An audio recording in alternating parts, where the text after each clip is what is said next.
Majestueusement situé au cœur de la chaîne montagneuse de Tian Shan, en Asie centrale, le Kyrgyzstan peut s'enorgueillir d'un cadre naturel grandiose et de traditions nomades très anciennes.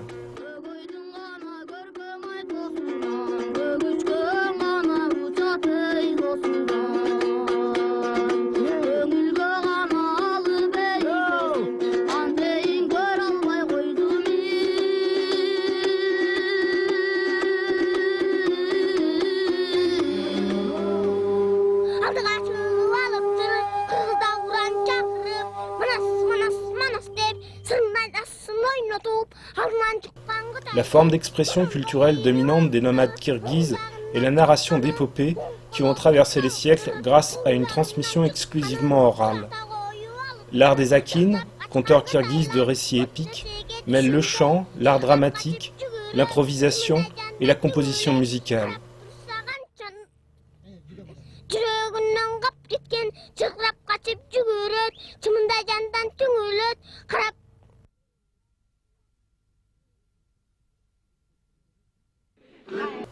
Il s'exprime lors des fêtes religieuses ou privées, des cérémonies à caractère saisonnier ou des fêtes nationales.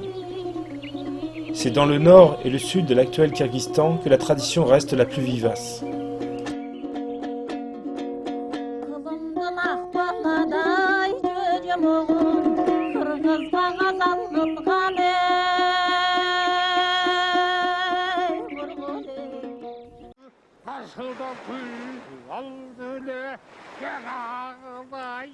Les épopées kirghizes tirent leur originalité de leur intrigue dramatique palpitante et de leur fondement philosophique.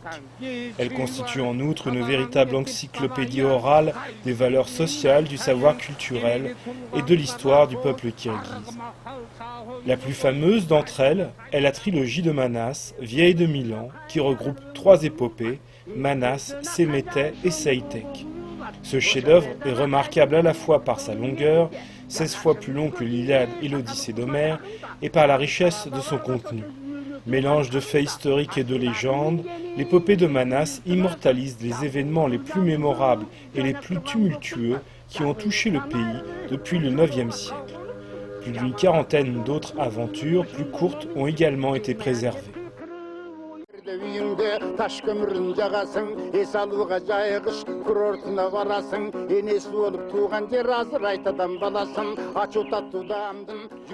Contrairement à l'épopée de Manas où le récit occupe toute la place, ces œuvres sont généralement racontées avec un accompagnement de komouz, luth kirghize à 3 cordes.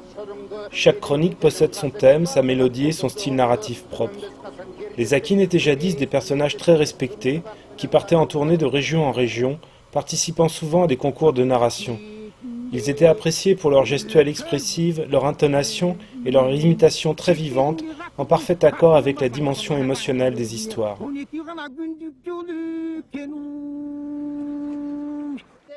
Dans les années 1920, la première partie de la trilogie de Manas a été consignée par écrit à partir de l'interprétation orale du grand chanteur épique Sagin Bey. Les akins ont continué à se produire sous le régime soviétique, malgré l'interdiction officielle frappant les épopées les plus courtes.